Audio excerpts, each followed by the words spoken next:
Boom. All right. I don't It know normally how to. takes a little bit to Okay. start up on Substack. So I'm glad we have you, Nick, because I've never actually done this before. Oh, yeah. I mean, it looks great, but I wonder how long, in terms of comments, I guess you guys will see them.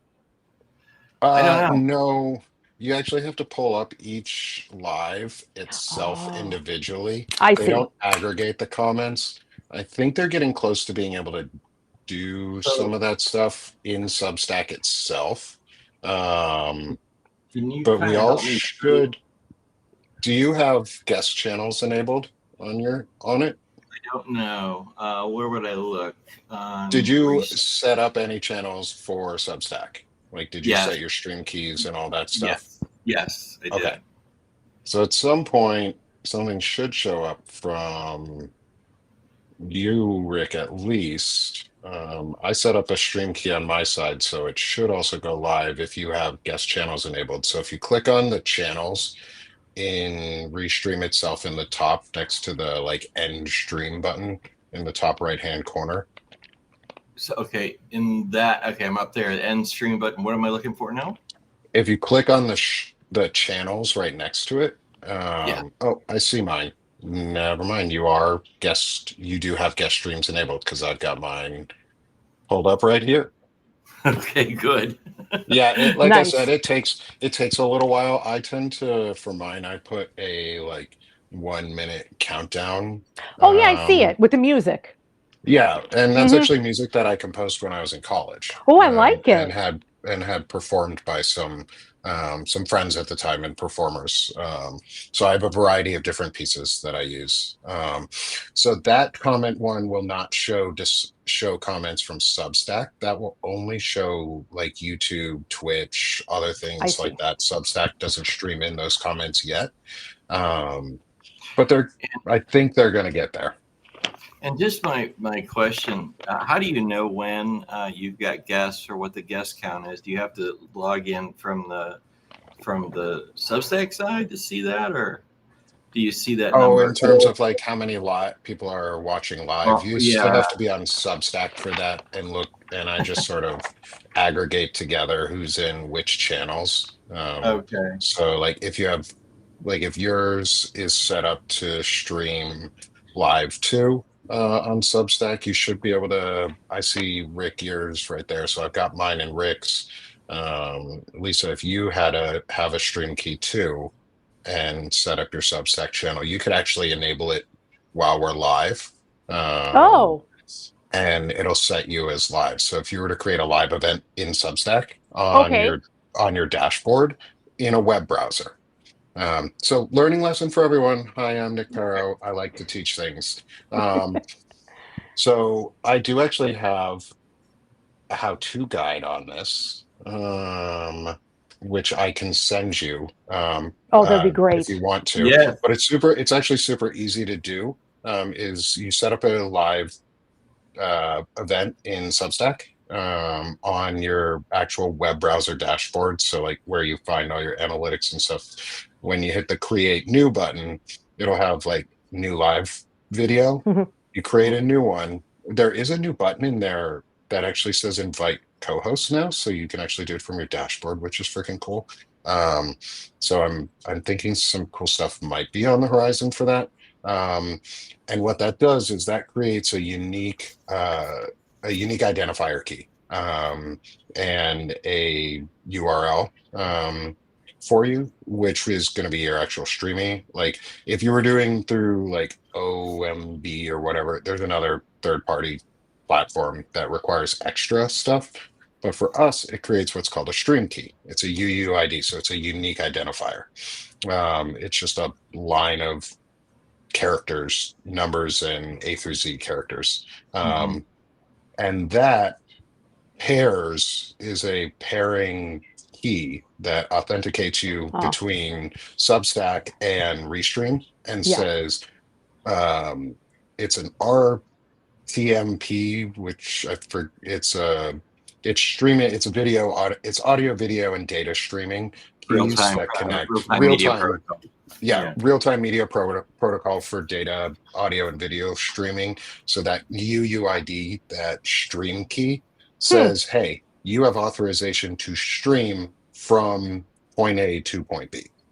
Is this something that I have to do now, or is this for future No, You reference? can do it now. It's very quick. You don't have to. If you don't Oh, want okay. to right now, because both Rick and I are live on Substack, and I'm giving y'all a nice little like intro session on how to Okay. set up a Yeah. UUID or I know. This is stream very key. helpful. This is actually something I really like doing. So it's not weird for me. Like that's one of my favorite things when I was in tech was to teach people. Oh, I've always thank liked you. Yeah. so. Well, Yeah, we would because love we'd love to do yeah, that. And yeah. Lisa, just so you know, I wasn't trying to leave you out of anything. I thought the stream key deal. I have his stuff Right. already, and I left you out because I thought you just needed to Together. just that if I did it from my end, you wouldn't need it to do it from yours. You would just Right. So for today, let's just tell you Yeah. You about can what actually, you yeah, go the ahead. funny thing, I think you can actually, if you have one stream key, it may, because I accidentally did it, it may say, Lisa, you're now live, but it may just funnel you right into Rick's chat if you use the same Oh, key. okay. And it But won't say that both you, Rick, and Lisa are live. It'll just say Rick is live, but on your Correct. like Substack profile page, it'll give you that red banner that says live on it. Mm, right. And it just funnels to Rick's live. I got it. And accidentally then the figured that out. recording will end up by Rick. Yeah. Yeah. Yeah. Okay. And it'll just Yeah. go. And so we're good. And we've got a number of folks that have joined. So I want to Oh, welcome. good. Awesome. Hi, Yeah. everybody. Hi. And hello. Welcome to this. This is kind of an off time episode of the Rick and Lisa show, the Tipping Point Cafe, as we're kicking around workshopping names, I guess. I you like could that call title. it. So yeah, and today we're lucky to have, for those that have joined, we have a couple folks here, which is great. If you see me looking this direction, it's because it's just this wonky setup that, as you may notice, we look different than we've looked as far as the Rick and Lisa show ever before, and that's because we're using some new technology on the back end. And Nick happens to be, in addition to being our guest today, he's also probably the absolutely beyond qualified, most experienced person with this technology. So we were Thank God. starting. Yeah, thank God. And Thank you. I appreciate that's that. for sure.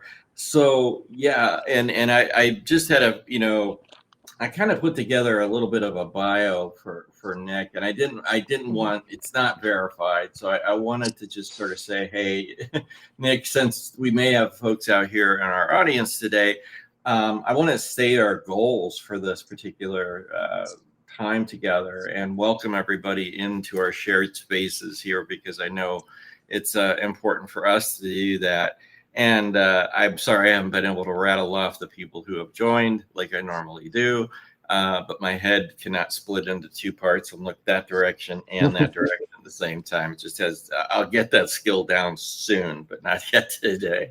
But so having said that, Nick, could you maybe spend a few minutes and just riff on your skills, your background, where you came from, kind of what your mission is here? I know you've got Banner and Backbone, the Firebrand Project. You've got a lot of things that you've got your hands in, and they're all great. And I think we just love to hear, if you could, kind of maybe a summary for maybe 3 to 5 minutes on, if you're all right with that, with Oh, absolutely. kind of what you're up to. Okay, so you take it away, Nick, please. Hey, everyone. Rick, Lisa, thank you so much for inviting me. I love coming on and talking with people. One of my favorite things to do is talk. If people haven't noticed, who follow me and are subscribers to me already, I do it a lot. I have a lot of shows, and I try and get a lot of information But I'm Nick Perro. I am the creator and host of the Sick of the Shit publications. We just had a new name change from Sick of the Shit with Nick to Sick of the Shit publications. I'm looking to expand it because I actually want to publish my poetry through it. And so I'll get into that a little bit. Um, Going back some days, a little bit of history of Nick is I originally went to college at Carnegie Mellon University for music theory and composition. So I have a degree in that, and I'm a classically trained musician. I trained voice and learned how to sing all through high school and college. Wow. I was in the college choirs, the select choir, and it was an incredible experience. I recorded a majority of the university's opera and solo performances, and put together a lot of recordings for other performers to be able to submit for like auditions and final tracks and tapes. So if you listen to any of my intros for a lot of my shows, those are actually music. That's music I have composed myself, and had recorded by somebody else. I will not name artists unless they give me permission to do that, but since it's my music, I get to play it. Yeah. And since I'm the recording artist and the composer, it is my music and I own the rights to it. And they all have their recordings anyways. And if they wanted to publish them, I would be happy to name them, but I don't like adding people to things that they don't want to be associated with, possibly. And I'm very independent about that and making sure people are connected. So my big thing is after that, I did not get the job I wanted, or the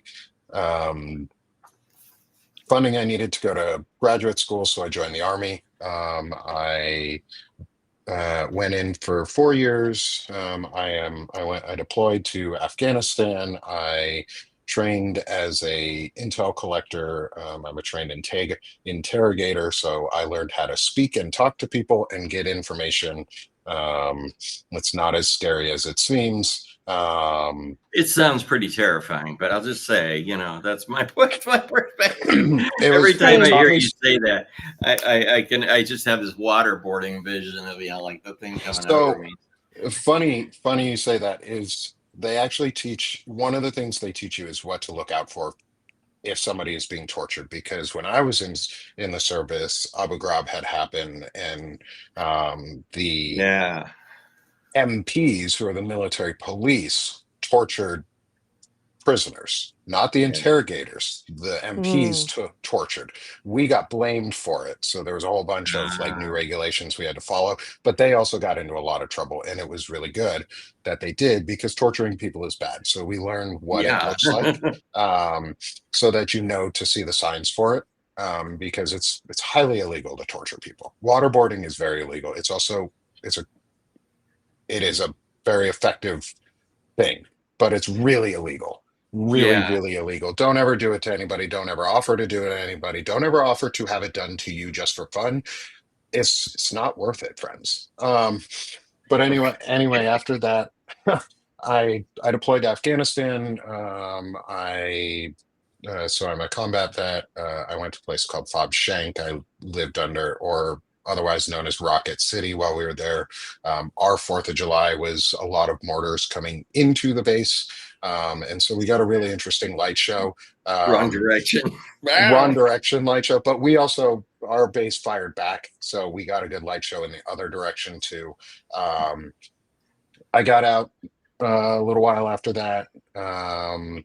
And I became a truck driver. I got out actually using the Skill Bridge program in the Army to get my CDL, and became a truck driver. Drove trucks for a few years while I got my second degree. I wanted to ask before just as a kind of quick pause comment in there, Nick. Sorry to interrupt you. I apologize, but the thing I wanted to know was, I read the memo from Hegseth that was attached to one of the things that you had sent out or that you had published, and or there was a link to it or whatever. But it was a memo from Hegseth. Can we come back to that and about the southern border thing?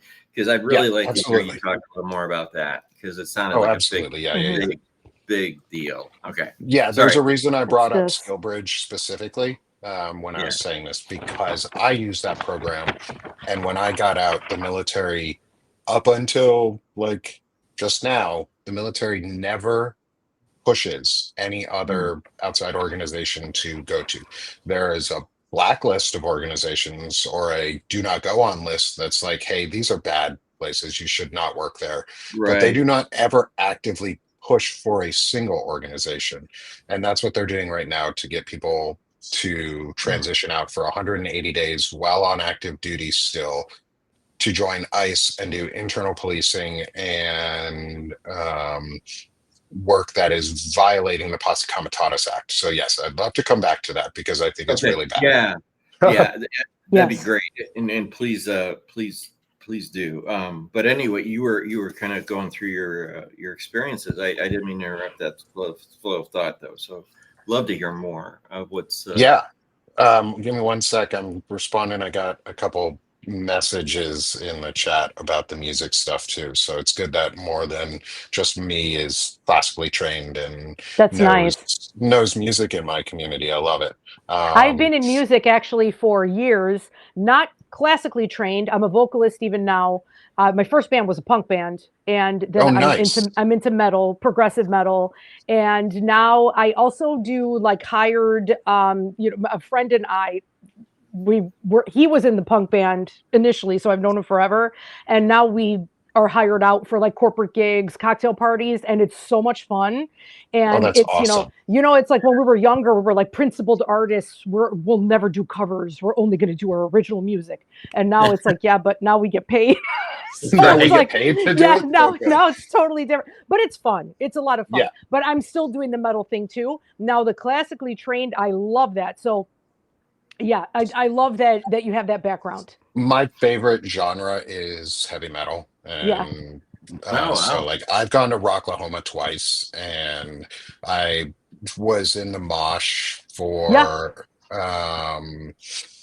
we watched Evanescence on the big screen while she was on the Oh, main yeah. stage. And It's a then Oh beautiful wow. it voice. was, I think it was Wage War that we were at, that I was at in the mosh. I was literally at the gate of almost every single show Oh, that's up great. front that I was on for the stage. And I just had oh my God, it's so much fun. Then Like if you've got you to know ever it. get to go to rock concerts and Yeah. venues, definitely. That's all we did in the 90s. Punk shows, like a lot of, I like the general admission shows. Not to get too off topic, Rick, I'm sorry, but just, because we're bonding with the metal, like right now, Yeah. just real quick. But you probably know a lot my metal cover band, Iron Maiden. We've done Dio. Mhm. I figured out that Dio is my spirit animal. I always loved him, Nice. but now covering his songs is just incredible. But they even have me doing metal church. So that, Ooh. yeah, it's so fun. So fun. Okay, we could talk about Okay. all of this stuff Let's. Oh, later, but absolutely. We just a should little have a mini full, bond.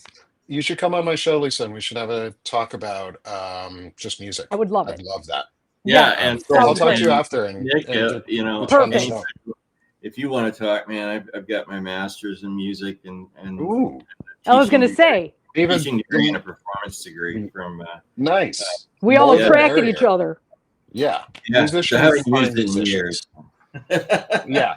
Like, and so getting back to the story of me in Yeah. this is just so that we get back on topic before I get off topic again, because I go on I tangents. do that too. Um, Totally. is so Totally.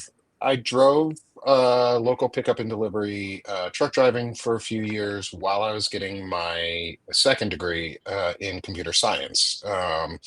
And so I got my second degree, and then towards the end of that, I used a federally registered apprenticeship program Mm, to upskill for veterans targeted at getting into the tech field.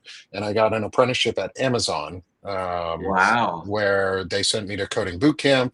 So I have a degree in computer science plus a coding boot camp experience, which was awesome because I Wow. got both the theoretical and the practical knowledge. And then I Yeah. did a paid internship with Amazon that led to a full-time job for a few years until COVID happened. And then we were a pilot team for full-time remote right before COVID happened. So I had just we had the option to go home. I was in Seattle at the time. We were we were one of the first I cities was that going to closed. ask, were you at the corporate one I in was at Seattle? one of the corporate offices in Seattle. Right.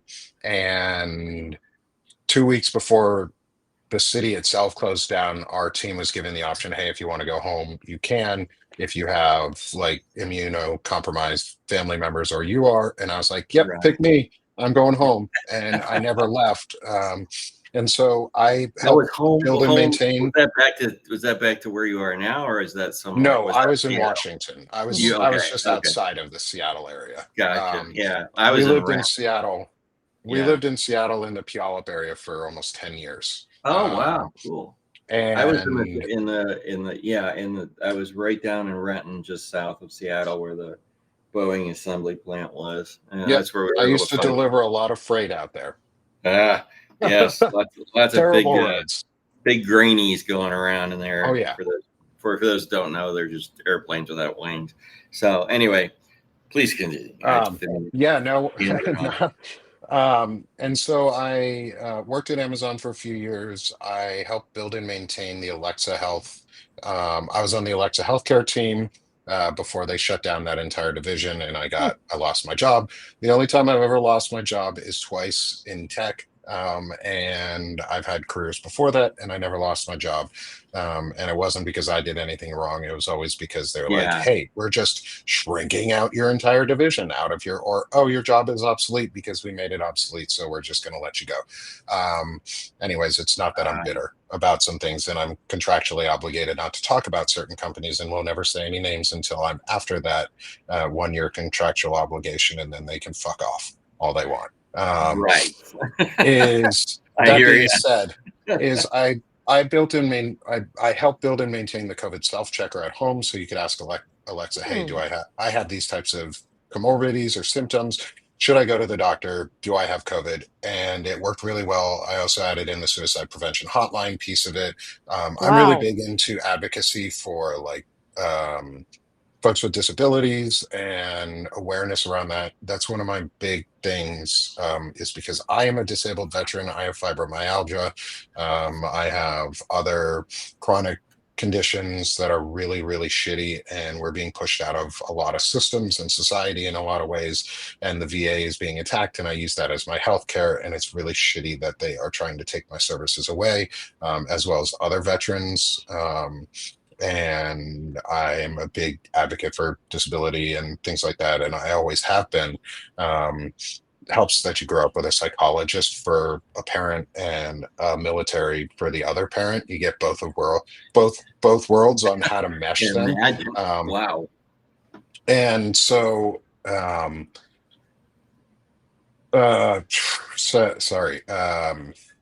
Worked at Amazon, lost my job after COVID ended. It was like right before Thanksgiving. We got the notice, the entire division was shut down.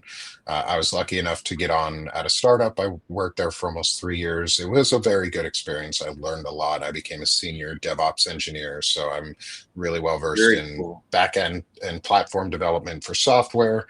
The big thing that I've found that I really enjoy out of all of this, though, is connecting people. And I guess community organization, but just connecting people in general, and giving back and finding how I can bring other people together, because that's all I did as a platform engineer, was connect systems and how do they communicate and what's the most efficient way to get them to communicate. How do you improve that communication? And for me, communication is the most important piece of the system. And for anyone in the chat, if you're familiar with Conway's Law, it's a really unique, it's a very simple concept. That says the way that systems are organized are based on their communication patterns. Specifically, businesses is what he was talking about, but it applies really well to almost all systems. And we can see it in government: is the less transparent it is, the less government works. The more transparent it is, the more it works. Right. And so I really enjoy bringing people together. Nikki, Kat, thank you. I appreciate those comments a lot. Thank you so much. But that's really what I found I love. And then I lost my job. in July of this year. I had my Substack open before the election, and I was writing about like Stephen Miller and stuff going on because I'm huge into the tech and tech deconstruction as well. Yeah. Um, and And then I when would I like, lost if my you job, could, I was like, sorry, I gotta do one quick poetry. question. Sorry, I Yeah, keep interrupting you, but when you say tech deconstruction, for those of us that don't perhaps understand what yeah, that is, could you do a little bit of a definitional riff on what tech deconstruction actually means? yeah. Because I might not know. Yeah. Yeah, if you are familiar with the idea of cult deconstruction or Oh yeah. even evangelical church deconstruction, Oh yeah. tech deconstruction is basically the same thing. It's deconstructing a patriarchal system built on false meritocracy where people steal your ideas, Mm. and then put you down Um, and claim credit for everything. And they tell you the more you work, the more that you're going to get seen, but the more you work, the less you get seen. You just get more work on top of it, and they right. don't ever promote you, or do they just drag you along on little like, hey, we're going to give you this, we're going to give you that, you're going to get this promotion if you keep working hard, and then it never comes. Like I said, the only two jobs I've ever lost are in tech, and Yeah. it has not been because I've done anything wrong. Mhm. Like I wish I could talk about the work that I had previously just done, Yeah. It's okay. so I I could know. really go into it. But Yeah. like what it led me to was I got out, and through this whole time I had been bullied by another, and that's another big piece of tech deconstruction too, is the toxic Mm. masculinity structure. And what it really comes down to is I had a friend who was a recruiter, and she told my wife the reason that she couldn't do it in tech wasn't because she was a woman. It's because you need a partner who's willing to basically do everything else for you, because all of your time, effort, and energy is Sucked spent into it. working, and all Right. you do is work. That is Oh that is God. literally all I worked 80 to 100 hours some weeks. Um, I was on my computer 16 to 20 hours for like 4 straight weeks. Um, and Yeah, so, and and I one never of got a those, promotion. 6 months Mm. later, I got fired. yeah, Like, one of those places is absolutely, I know we can't talk about the specifics, so I won't, but I know that one of the places on your likely resume to obfuscate it a little bit, I know it pretty well. I have a couple of friends that have been through the grinder there, and one of them has come out kind of on the top side of it, so that's good. Unfortunately, the other, I think there've been about three. Yeah, I call them acquaintances, not friends, as in we've got along great and we work together, et cetera, et cetera. But they went through that meat grinder and they came out, looking very, very, very bruised because of all the things that you said, and because the culture itself. It makes a lot of sense when you talk about the word tech, the phrase tech deconstruction, simply because it is something you have to deprogram from almost, and have yeah, to disassemble in your head and come out the other way, because those people who did get ground up by that particular company, were probably, it was probably one of the harshest environments to be in, especially in that area, in that geographic location, from what we're talking about. But yeah, it's wow, what an experience just to even go through. Just that, I'm just picking up that one piece of it. All of it's amazing, but that one piece that you survived it, and came out on the other side with some sort of an optimistic outlook of being able to do something like Substack, like like whatever, right? Other than yeah. look back Well, at the experience and bemoan it that it didn't go differently, because I know I would have had problems well, with that. the only way I got through it was I go through individual and group therapy using the VA. Mm. I Yeah. have Mm. a weekly group therapy that I go to that is amazing and gives Is me that telehealth emotional or distress. It is a telehealth, and that's one of the things that cool? they're eventually trying to get rid of is telehealth access, which would mean I would then have to drive an hour to a therapy appointment for an hour and a half therapy session to drive an hour back. So that's 3.5 hours of a day that Wow. I would go to instead of an hour and a half therapy. I wouldn't be able to do that and maintain the level of work that I do for everybody around here. And like it's really important to me that I also support this community. Like that's why I'm Yeah. doing this is I like building community, and it's not about me. Like I don't want to be the thing that everybody has to rely on. I want to get everybody connected Yep. so that I can take a break. Like I worked nonstop in the tech field for 6 years, over Yeah. 6 years, and I didn't really get a vacation in any Wow. of that time. And I'm still deconstructing, and I'm still tired from work, and Oh, I'm I still can burnt out imagine. from tech. And I got out in July. And so the first thing that I did, and the only reason I got through it was because of that therapy, was I leaned into the creative side that I had sort of ignored for 6 years. Yeah. In a Yeah. lot of ways, is I used to do a lot of woodworking also, and Oh, that's cool. I do still do that, and I'm getting back into it. I have some stuff I have to Okay. build. I'm building a dining room table. My It's going to be a uncle was a beautiful Sorry, I am carpenter, round. too. That's so so funny. Oh my I know God. what goes into that, and I love that. That's amazing. It's I'll have so to artistic, and yeah. I'll have to show you some of the pieces. I'll Oh, I show would off. love I it. love Yeah, I'd showing off love some of the to. pieces. I did a Wow. vase that's like 253, I think, pieces. Wow. And it's a layered vase of maple, walnut, and mahogany with a Beautiful. walnut footer. And I did individual You're gonna layers, have to be fused turned them, it. latinum, boom, turned them, and made a beautiful big bowl vase for it. I have some also like solid wood vases, like a cherry piece Oh, um, and some others. So I'll definitely bring some on oh, Yeah. I and would have love you to guys see on and that. talk. Do just It's like a break show like that. yeah. Yes, because it's It's nice to also have that kind of, a little bit of levity in, because the things that we talk about is extremely important. yeah. And Yes. right, just something to take your mind off a little bit, because the other day I was watching like old episodes of Facts of Life. I swear to God. Like, I needed Hmm. something to kind of like put my mind, but then we always are in the thick of it. And one thing that I wanted to say, Nick, is the reason why I love your network, because you're building a network, is just that your personality, I feel like, is conducive for that, like bringing people Yeah. together, like you were just saying, which I Thank think is you. wonderful. And Banner and Thanks. Backbone is awesome. And like I said, I love Palin Talk.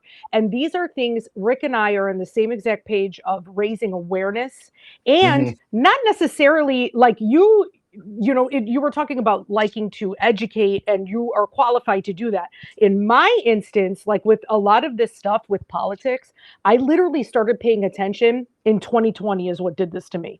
Before that, I knew in the periphery. I feel like most people are like that. And now, since 2020, I feel like people are starting to pay more attention. That's why we have these Substack viewers. That's why we're getting these audiences, which I think is wonderful. So, Yeah. with respect to me, that's where I'm coming from. And Hmm. I love talking with our audience as well, because I learn from them. Rick is a fountain of knowledge. So I love having him because he knows like so much about history and, political science and all of these things. So that really helps me as well.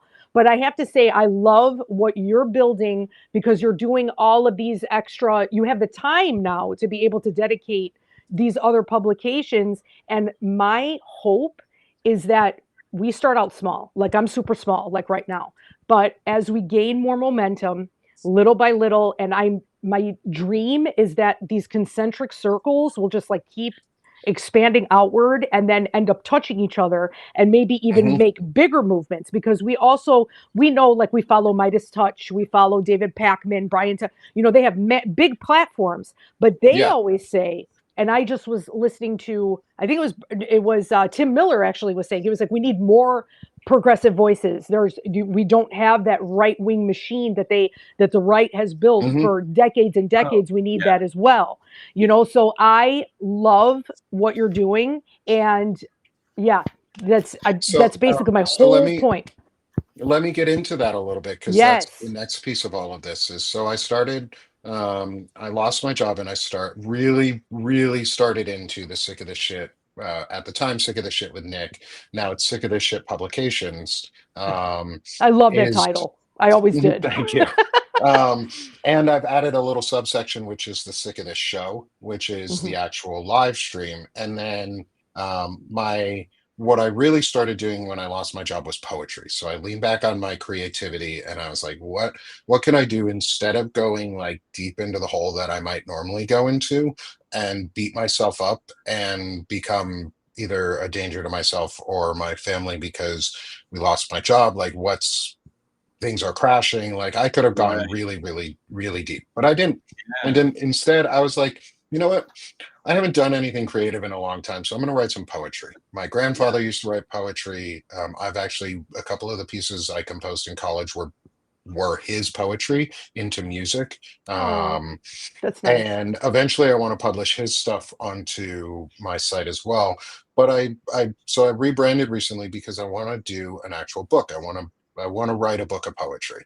And so right now I am using Cool. Sick of This Shit with publications to be sort of a memoirist place for myself, plus the home for my lives, where I do a lot of my videos individually with guests, with friends from Banner and Backbone and all around, with Walter Ryan. Monday, Mm. I do a chronic illness discussion with folks like Stephanie Wilson and Soso, Yeah, right. and I saw Descent in that. I've Bloom seen has this. been on. Um, and then my other side is I co-founded a publication with Lawrence Winterman Hmm. and at the time Frederick Pogue, and we co-founded Banner and Backbone, which is our civic-based platform. Which Rick, you know about because you've Oh yeah. interviewed us at least once about, Yep. and I owe you some more interviews on that too. I'd love to come back and discuss Banner and Yeah. Backbone a Love to lot. have you for Um, that. and one of the cool things, so Banner and Backbone is an actual media network. It's a little for-profit business where we're building a media network um, that is, in my opinion, so you were talking about it like the big networks like Midas Touch. Yes. We're going to use oh, I got some stuff on me. Anyway, we're going to use the example of an umbrella. Midas Touch is the national umbrella. They cover national and international news really, really well. Really, really well. They don't do local news very well, though. Hmm. Right. Bulwark is international. Lincoln Square Yeah, is I like Lincoln veteran Square. is one of my. I like Lincoln Square a lot. I support the majority of the networks in some way. I promote on them. Like Aaron Parnas is one of my favorites Hmm. to follow. I've actually gotten the chance to speak with Lev Parnas, Oh, his I love dad, Lev. which is super cool. I'm getting to know folks like Dean Blundell and Zev Shalev. I'm actually going on, or sorry, Dean is coming back on my show tomorrow for a Sick of Oh, This Show cool. episode. This will be, I think, our third or fourth time he's been on one of my shows. Yeah. Um, but for Banner and Backbone, we started the network because we were like, well, we need to get an impetus of like it was right at the Epstein file stuff was starting to really come out, and we were like, people are talking about it, but not in a coordinated way. And Right. so we decided to do a 24-hour launch stream event with Banner and Backbone. A I majority of was the folks there. here were with us, and I love the support everybody gave us. We at the end of it, we were able to bring Ellie Leonard and Melissa Corrigan on as supporting contributors. Shane Urich is a supporting contributor with us. Walter Ryan is a supporting contributor with us. And so we're starting to gradually build and build the network. Today, we hit bestseller on Banner and Backbone for the first time. So Congratulations. we got to 100 paid Yeah. subs for Banner and Backbone today. So please continue to support the network because what it does, what that network is becoming, is we do shows like Palin Talk every week. Shane and I do a Palin Talk every year, where every week on Mondays, where we deconstruct um, technofascism and the techno state that is being built and the surveillance state that's being built. This week we brought on Melissa Corrigan to talk about a flock Flock. safety case that is going on in Norfolk, Virginia about surveillance state and the collection of personal data and using it in police reporting and tracking people, even though they said they weren't, but they were. And the federal Mm. government stepped in, and now there's a lot of files being put under seal. So we're Banner and Backbone, in conjunction with Senator America, is supporting the download and purchase of to be able to view those files before they go under seal so that we can put that information out in the public and host it for others to see. Um, and so Banner and Backbone is becoming something more than just a media place where we can host on Substack and YouTube. Is we're supporting people now. We're actually we're being able to support and expand the reach of our contributors to do local reporting. Um, and so Ellie Leonard and I do a show every Wednesday, which we'll be doing here at 4 p.m. Eastern, which is Powerful Voices, where we right now we're focusing in on the Epstein files Mhm. and the Yeah. survivors, and the powerful voices around that, but also the money network behind it. Last week we had Zev Shalev on with us to talk about it. But Ellie is an investigative journalist, and she's amazing. So I I've always wanted to build something to connect people and like get people connected and do the thing because I like building platforms that connected software and the people within the organization. And so now I Yeah. get to do that. Like I'm actively building somewhere where people are connecting with each other and talking and providing information and getting good content out. And we want to have folks like Rick come on to do civics lessons and history lessons, or have Professor Terrence Goggin come on, who is the former West Point history professor, and have lectures on civics. Have Shane do philosophy talks, and we've talked about reading like the Allegory of the Cave and actively discussing it as part of what we do for a show. And just do a philosophical discussion, not debates, but discussions where ideas are actually shared and built upon. That's And my then jam. I and love then that. yeah. And then the final thing that we're doing right now, anyways, as we're trying to build it, is we started the virtual anti-fascist book club Mhm. based on the Veterans Fighting Fascism and Task Force Butler model, written Wow. by Chris Goldsmith and team, who Chris Goldsmith has joined us and is joining us for some of the shows. He should be there for at least part of the show on Friday. Again, that'll be, I think, his second time with us for the book club. So he founded and wrote the book club and put together the list, or helped put together the list and organize it. And he's joining us as part of it, and it's really awesome. And so building out connections between different platforms and media groups.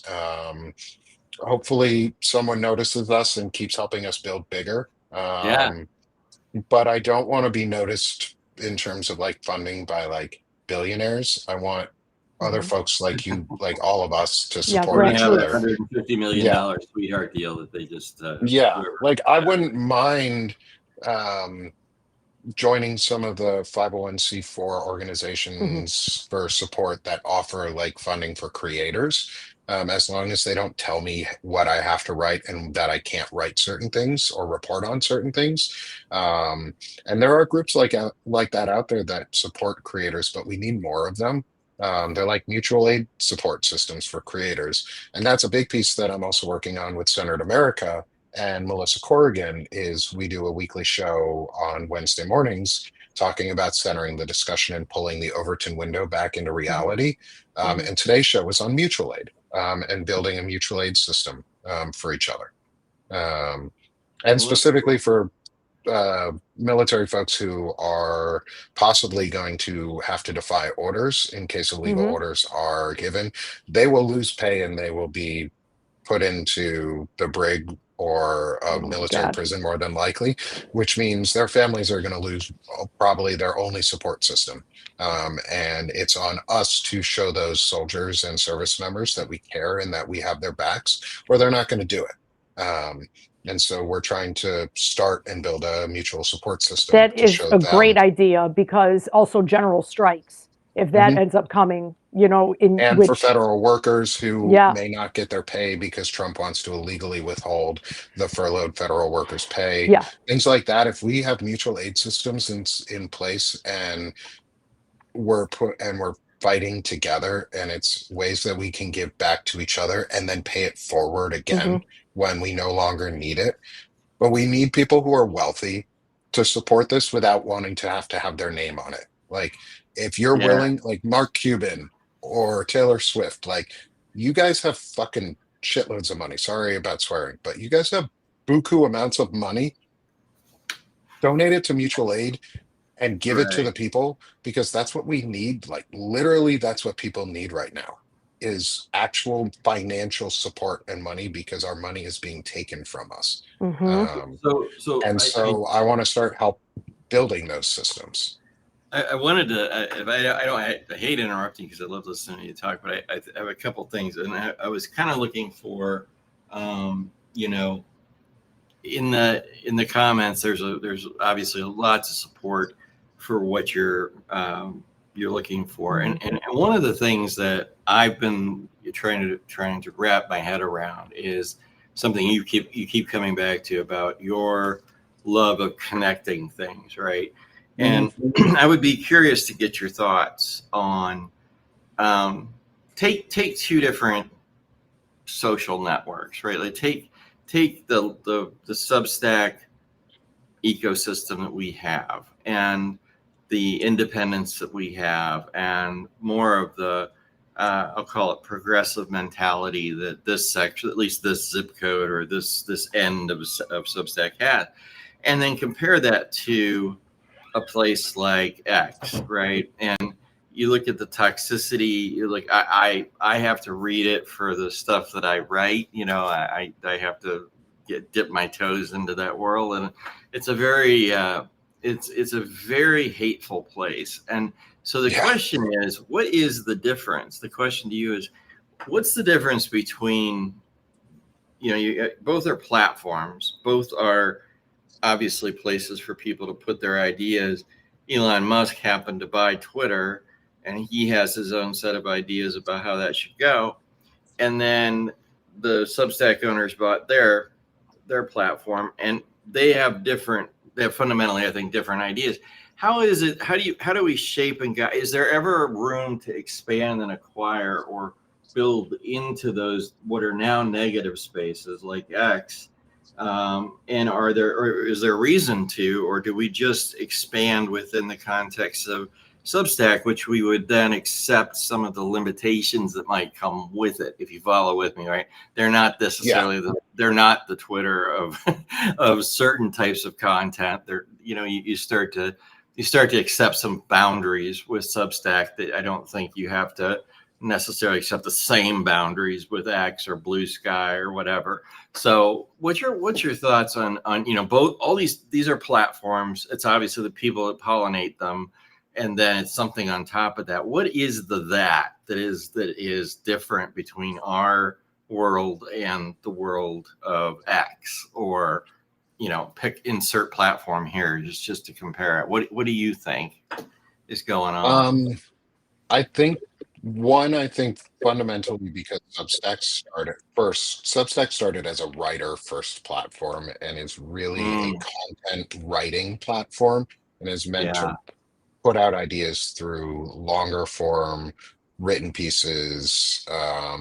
Not always the Thereby best losing technical tools. 95% of the MAGA crowd. They're gone. So Yeah, like losing anyone who can't really write or read very I, well. yeah, Doesn't and like who isn't into always keeping like a up to date on the most Mhm. like hot thread going on. right. Um, is I think because Substack is still really focused on the writer model, that's Mhm, really good, because it is about the publications. They are moving towards more like they want to add in like mhm. advertisements for lives and things like that. That Mm. is a rumor I hear is coming possibly. Um, who gets access to that is first and when will be an interesting question, because Sure. it'll probably go to the bigger platforms first and then proliferate down to us when there's less room for growth, or ad buy space. Right. And that being said, I think Substack has a lot of really cool features. I know they're working on the live stuff to get it better, in a lot of ways, and I see that there are improvements coming out. But I don't think we should be relying on a single streaming platform or a single platform ever. I think the difference, though, for Substack, other than it being writer focused, is that actually because it's writer focused, people are more inquisitive on Substack, and they're willing Yeah. to ask questions or talk and be in good faith, it feels like. I That's think what I that's really like. the big thing. Hmm. But I love the lives functionality of it because it Yeah. gives us the chance to actually interact with the audience. And like, I'm in both the chats, and it's hard right now on Restream. They don't do it very well where we cannot see the chat aggregated all into one. Where Hmm. if we were on Substack, it would be the single chat. But I like Restream because it gives us the chance to also expand into other networks. Like for Sick of This Shit publications, I have a YouTube for the Sick of This Yeah. show, And you've got a lot of shows in there. I was just there which today. I'm up to almost 200 subscribers on. And once you hit Yeah. 500 subscribers and some other metrics, you can open up paid subscriptions on YouTube. Banner and Yeah. Backbone is building a YouTube channel right now, and we're up to 54, I think, subscribers on there. So please come subscribe to Banner and Backbone on YouTube or Sick of This Show on YouTube Yeah. as well. But we're also looking into other streaming platforms too. Like I want to move into and look into streaming on Twitch, um, because you Oh can do yeah. that Very, through very, Restream, very, very popular there. Yeah. and that's a huge platform. Um, and yeah, I think there is value in possibly using tools like X, but I'd rather use Blue Sky, where it's Well, and that less gets to kind of the heart of the viscerally question. angry. Sorry about that. That gets kind of the heart of the question. There seems to be like a unrepentant anger over there on X that I will wander in, stick my fingers into the vat of acid, burn off my skin, and pull them back out again once I've had enough pain for a day. And it's like that. I say that with sarcasm, but I mean that there's like a different ethos, a zeitgeist. I'm trying to put my finger on what that right word is, but it's a different character that is inherent to this versus a platform like that where there's just seems like the dominant gene is a lot of hateful, very immediate, spiteful criticism Hmm. back to people. And I don't know if you see that, and it's I don't know if it's a technical problem or is it just is it a tech problem combined with a, because we talked about It's a readers. mission problem. Okay, so you It's see a it as mission that. problem at X. Yeah, Okay, is so Twitter became X, which is really just an extension of 4chan and 8chan mentality, which is the yeah, right wing, alt-right Hmm. pipeline mentality, and right, Groypers and that gross, Yeah. disgusting That thing. scares me It the is most. it's a systemic issue for yeah, X because they enabled it. It was a purposeful choice to do what they did. There used to be platform and content moderation that would filter out things like Nazi propaganda being advertised on your feeds, or things that are not associated and are very anti what you talk about. Um, sure, because Elon Musk is a neo Nazi and he enables neo Nazi and Nazi rhetoric and fascistic rhetoric and hateful rhetoric because that's who he is and that's what he wants his things to be. Like I'm not afraid to use those words and talk about folks like that. Um, is he's also been listed in the Epstein files. Hmm. He is yeah, trying to there's take over the U.S. through illegal means. He wanted to be a shadow president, even though he's not allowed to be president constitutionally because he is from South right, Africa and he is not an American born naturalized American citizen. right, Um, he cannot run, and so he's building tech companies and he's used all of the resources. He's not even building, he bought tech companies and used his money and Right. influence to buy more money and influence, right, and to then destroy the system that gave him all that money and influence because he needs more of it. One, I think, is just morally bankrupt and he's a piece of shit. And so I have a really hard time supporting a lot of his companies. yeah, In any ways unless I'm forced to do that. So that's also like part of the big focus of Palin Talk is talking about issues like that, where folks like Elon Musk and Peter Thiel are destroying the system that Right. brought them all this wealth and money because they want more and need more control and power and think that they can use us to get there. And we're just pawns and peons to them. And we're worthless pieces of shit. And I lived in the tech community where people treat you like that, and you are Yeah. literally just a worthless peon to them, Oh, because you will build something for them and you will spend all of your heart and time, and they will con you into saying you're a 10xer or a 100xer, when that really means you're just a slave Yeah. and you just Yeah. work all the time. I worked all the time. I'm like, the Well, fact and that that, I'm that still brings up something married and else. have my kids is amazing. Like, well, my that's what wife is Elon prides fantastic. himself on. I He prides wanted, himself Yes. on being, just real quick, just what reminded me because of Elon, it reminds me of how he's like, well, everybody sleeps on the couch and they're just, it's just like so wonderful. Everybody's so invested in their work. But it sounds very It's much not what you're healthy. describing. Yeah. Yeah. Yeah, it's well, and okay, unhealthy for any I've of got to get us. this in here because I'm going to Yeah. forget it again. It's my old age. So I'm going to pull the old man card here. But okay, so is it not to forget? So your name of your publication company, uh, multiple podcasts, multiple things. You use the phrase "sick of this shit," right? Which is, and then your description of your employment situation. I can pretty well fill in dots, and I think a lot of people have been through. Maybe not a lot, but many of our audience have probably been at least exposed to that world.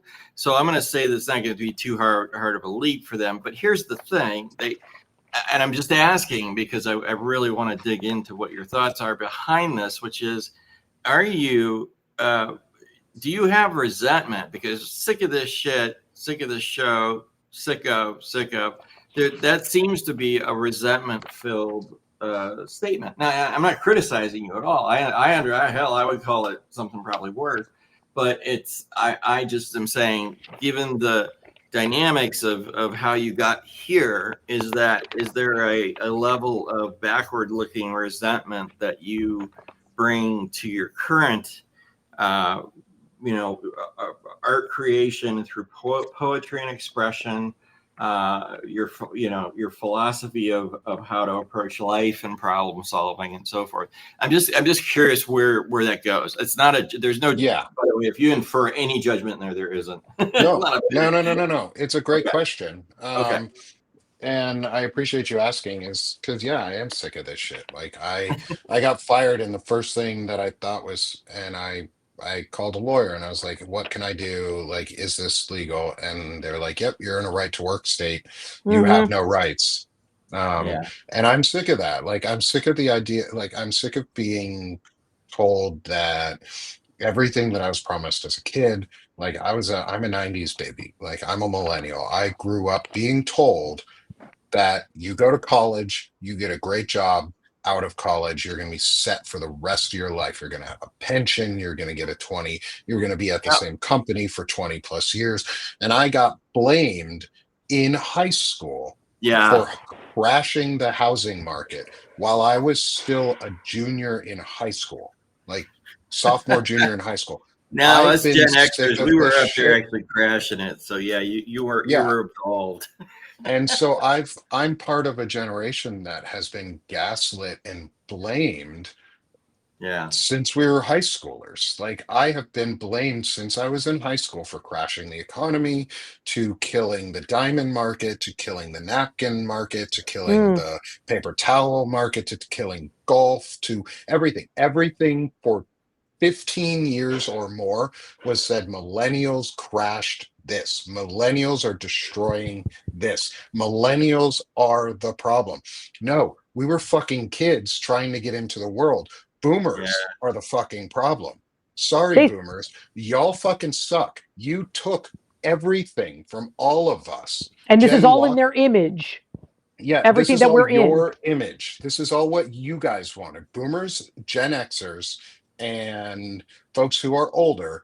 It's not my fault. I wasn't in office to make these choices. I was in high school. We got Yeah. blamed for everything. And so I'm sick of it. And then I got fired, and I was told I had no right Of course. as Yeah. a employee to fight any of it. And it was, even though I knew what had happened, is if is as it may not be technically illegal, but it is highly unethical, Oh, Mhm. sure. Yeah. and immoral. And I think, and we have become a society where the only thing we care about protecting are corporations, and people are second class to that, and we don't matter, and we're literally replaceable. And I'm sick of fucking being replaceable. Like, Mhm. I want to replace myself, not because I'm out of like I'm not needed, but because other people know what I'm talking about and what I'm doing, and they can help fill the gaps. They can expand on what I'm doing and make a bigger connection and bigger network and bigger pool. Like, Yeah. the more we bring in, the less that is required for an individual, because it's collective work, it's a community effort. But corporations suck. Yes, Nikki, So let corporations me ask suck. you that. They Let suck me ask you a everything out of tangent you. off that. Let me ask you a tangent off of the last one, which was the corporations suck. So I spent a lot of time in the weeds of economic data, macroeconomic data, and smaller pools of data.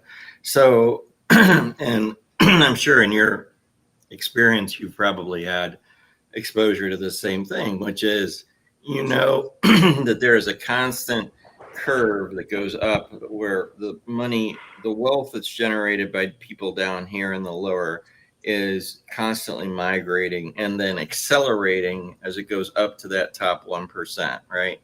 And so the idea is that the more the labor class works with the less money that they can, or with the absolute minimum that they can survive on, they end up in a cycle where they're feeding basically the ultra wealthy even more. And right this minute, I've looked at the latest numbers from the Federal Reserve economic data, and it's like, if you look at that tiny little dot up in the upper right hand corner, it's probably backwards to you guys, but it's in the upper right hand corner. I look at it and I go, holy crap! There's $46 trillion inside of that 1%. That if you redistributed it, the impacts. If you just give models, like if you tell a model, give me all the things you could do with $44 to $46 trillion, if you slowly drained it out of the economy, because if you tried to do it all at once, the money would catch on fire and burn up. But basically, if you spread it out over 10, 15 years, tell me what you could do with it. And I've written articles about it, and it's stunning. I mean, it's like we could build Silicon Valleys all over the country. We could build thousands of hospitals. We could eliminate hunger. We could eliminate Yes. poverty. There's so much we could do if we could unlock and do a giant wealth redistribution down the food chain. And where it seems to tie it off to your thought that I think is interesting is that you connected the boomer ethos of kind of like this, right? I've run into this too many times where in my own family, so I'm not casting stones at anybody else's world, but even in my own family, there were people of that generation of the post-war and boomer era who accumulated wealth but then hoarded it. I mean, it was very difficult to pry it out of their hands while they were still alive or when they were still alive. And then even it was more of a, well, we're not going to give it to you, we're going to make you work for it. And so there's a lot of people in that boat, right? And I'm just blown away by the ethical mindset at the top of the food chain right now is that the more money they've got, the better off they'll be. But in reality, if you just study at least basic macroeconomics, the more money they descend and redistribute into lower parts of the income curve, you get much, much, much better results over because everybody wants to spend the money that they've got. They want to save some of it, yeah, for rainy day and for retirement and things like that. But it makes no sense to have all that cash stuffed into that dot in the upper right corner of the wealth distribution curve. I don't know if that makes sense, but it's like, wow. In other words, if I gave the explanation that what it was due, but what I'm trying to say is it's like, wow, we have a lot of reason to be thinking about how do we want our futures to go right now, because Yeah. this is not going to end well. I mean, this whole Trump thing, No. I don't care how the fuck you play it out. Excuse my language. I don't care how you play it out. You can just roll dice or throw darts at the wall or whatever the hell you want onto a bunch of name tag. You know, a guy could die. You know, Vance could take over. You know, who knows? Martians could land. All of it, none of it ends and bodes well for us who are down here at ground level. And Correct. you know what I mean? So yeah, I get the sick of the shit thing, but I also get the wow, man, we're gonna have to deal with whatever comes down that doggone pike again. It's gonna be like the Minority Report where the balls come down that thing and dink, come out. And like, what the hell is this? Anyway, but you get the yeah, sorry, go in.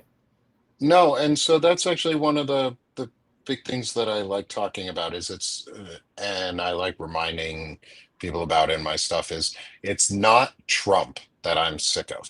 I don't care. Like Trump is a piece of shit. He's just an giant Yeah. orange, demented, dying orangutan. Like it's not him I really care about. It's the people behind him that are really the problems that are Yeah. driving all of this, who are not going to go away when Trump dies, like you said. Like the next step is the more dangerous piece. Like we know Right. Trump, he is the enemy that we know. He is the bad guy that everybody knows. Lisa dropped on us a while ago. I don't know if she's back All right. in our restream hiding. Um, Oh, hold on a minute. is I get her in here. There she is. There she Hi. is. Hi. I didn't want to get too I far got on kicked you. off. No, that's okay. I don't. I got a message coming in or something, and it kicked me off. Oh, it does that. Yeah. It'll do that to you. And so I know the danger isn't so much Trump, it's the playbook that's being used behind him that's enabling Yes. him. It's the And Stephen we need Miller to talk playbook. about them. Yeah. Yeah. It's Stephen Miller, it's Peter Thiel, it's Curtis Yep. Yarvin, it's Elon Musk, it's JD Vance, it's Mark Pete Andreessen. Hegseth, Mark Mhm. Andreessen, who does own part of Substack. And it's that group, but it's also folks still like Joe Rogan, who is a huge platform and says some The really manosphere. stupid shit. Like, Mm-hmm. yeah, like really what I want to do is build a progressive manosphere, and a progressive peopleosphere where it doesn't suck, where it's non-toxic. That's why Fred Lawrence and I were doing the Wizards Council for a little while. That's why Lawrence Winterman, Jacob Summers, and I, who goes by the handle of Coach Cap, do our Knights of the Rainbow Table every Thursday that we can, is because it's Yeah. we're trying to relax a little bit, but we're trying to make a sphere that is safe for men to talk about men's issues openly without the right wing connotations behind them. And because we don't have those same hate that they do, we're there to learn and talk about each other and grow. That's really And fascinating. so I'm trying to connect with folks like that. Huh. So like most of these efforts that I've seen have not been directly targeted towards men and men exclusivity. It's been sort of like, and I'm saying on the progressive side, right? Most of the things that I've seen have been, let's get X conversation and X. It's been topic driven, not gender driven, and I guess that's how I would phrase it. Is that how you're looking at that manosphere thing? And I'm not saying it's right or wrong. I'm just trying to seek clarity. Yeah. And why? What is it that you see on the right counterpart, or maybe you aren't even modeling it after the right counterpart? What is it that you see on this side that says, hey, we need this now before more guys, jet off to becoming radicalized right Republicans, to use yeah, I think it is about topics, but it's also about framing things in like showing people that like what we're actually for and that it's okay to talk about issues, and coming into it with like a mindset of acceptance and It sounds almost understanding. apologist. I hate to say, but It's when not your apologist. your tone flips a little bit.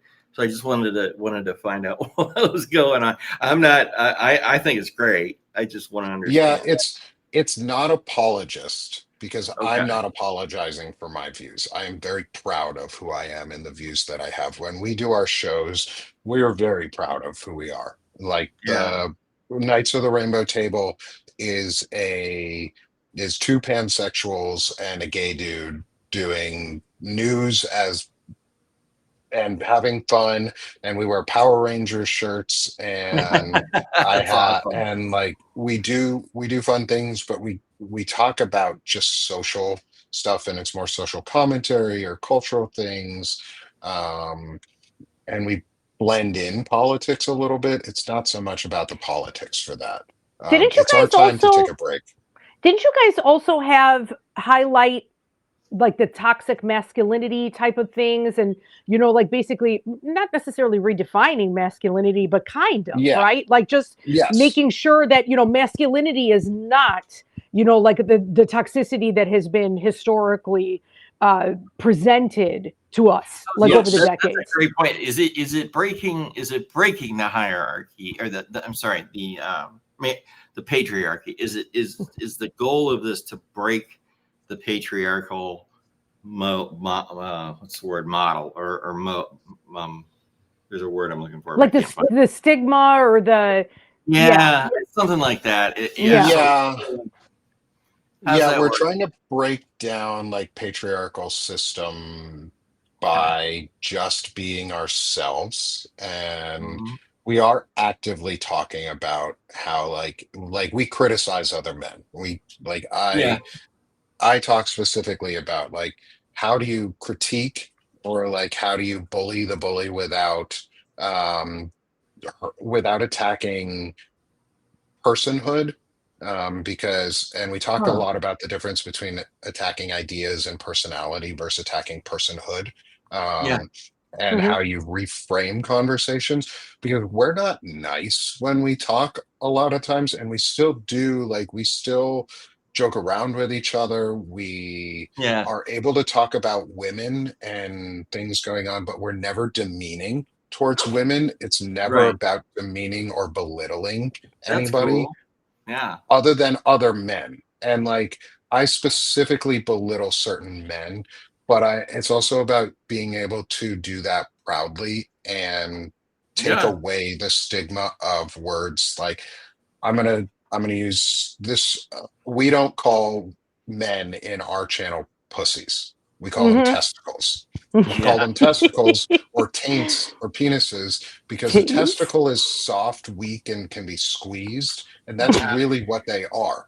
Like Ow. I whereas like a all the thought and like put into it. we go even the step further. It's you can't be a pussy I'm because a scared. pussy can take a pounding and Hmm. pushes out babies. And women are way stronger, and we talk about it like this. It's like, hey man, it's cool that you're strong and big and burly, but she can push out a baby. Like Yeah. you put on that period pretend pack around your waist, and it electroshocks you, and you like fall over on charge number one. And women are up to like 10 and 12 and Yeah. more The on a pain consistent tolerance. basis. And so it's like we talk about how like men have made these big statements and bold statements about how masculine we are, but it's really I like we're redefining masculinity to lose the gendering of women as lesser, so that women are seen as people, because we don't see women as women, we see women as people. And there's a big Hmm. distinction, is because I see myself as a person, and I want to treat everyone else the same way, so I don't Yeah. demean women by using derogatory terms for Right. men about women, because then that's saying women are weaker than men. But if I call a man Yeah. by a part of his own masculine body that is weaker than anything that I could ever imagine being on a woman's body, because y'all take some abuse from babies. and Yeah. growing children. And you're right. That is the intention in order, to emasculate a man. But Yeah. I will say too, what I always ponder on, and am just amazed by the irony of the idea of the alpha male that the right is obsessed with. And alpha Oh, yeah. could also be female, but the alpha in itself is not all about being big and burly and being the one that Yeah. is, the strongest out of everyone. I always think of alpha as like the wolf, which can be very fierce and can be very protective, but also very nurturing, and also takes care of the pack and takes care of the Yeah. loved ones. And there's a softness there. That's a true alpha. Yeah, and it's redefining too, like it's putting that back in perspective. What you just said Yeah. is like it's taking it and reminding like part of being a man is the concept that we need to protect, provide, and defend. Okay, well, protecting doesn't always mean getting in the way of, doesn't mean standing in front of.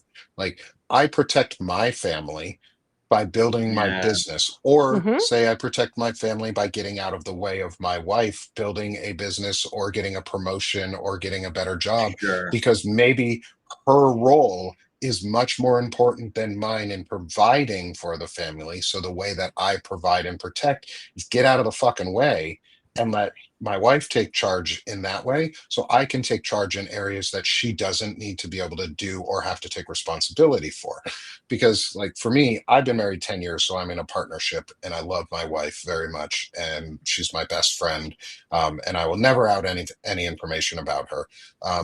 But the thing that I will say is But we won't we ask you. talk to we talk to each other, and we have a partnership because I see her as an equal, Right. and there's no difference between her and me. Her success is our family's success too, which means Yeah. if her success is doing something that allows, say, me to actually protect and defend the family by being a part of it and Mhm. getting to know my kids and living in their Yeah. lives, that is protecting, providing, and defending too. So it's like I may sound a little apologetic at times, but I'm never apologetic when I talk about these issues because there's nothing to apologize for. I just apologize on accident because I have that psychological wall that says I have to apologize for things that I'm not necessarily at fault for or don't need apology for.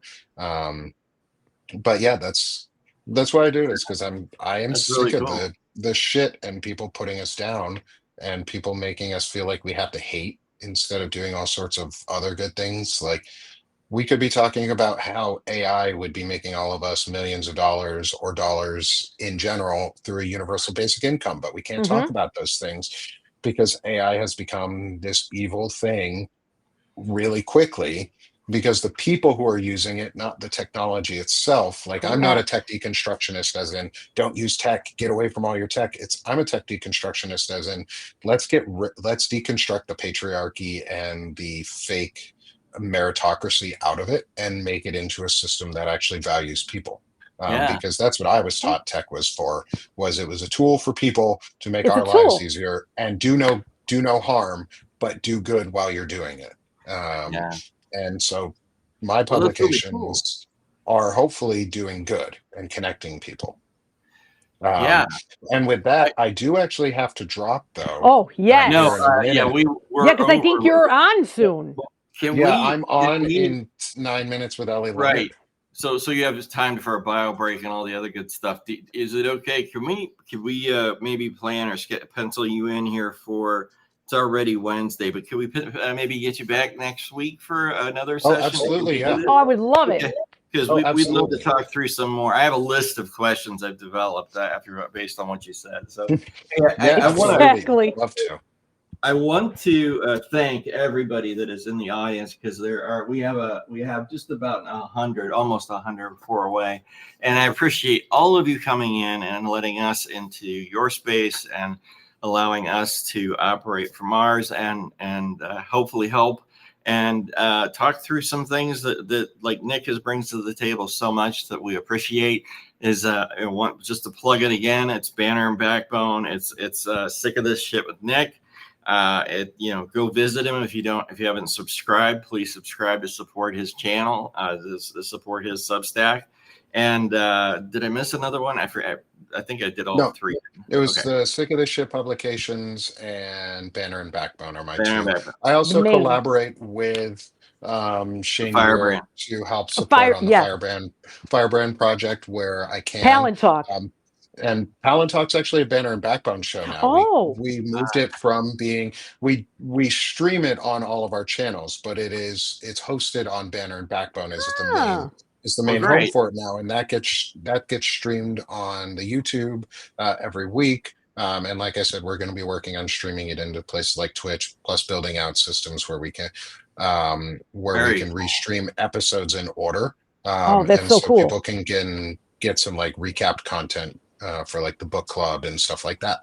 So expect some really cool stuff coming out from all of that. All right. And the more support and friends we have to help on these things is always good. Yes, thank you so much, Nick. This was amazing. Thanks everybody for coming, and we will talk. Yeah, hopefully see you back here at 7:30 too. For those of us. Yes. All right. We'll see you guys later. We're going to be disconnected now. Thank you so much. All right. Thank you, everyone.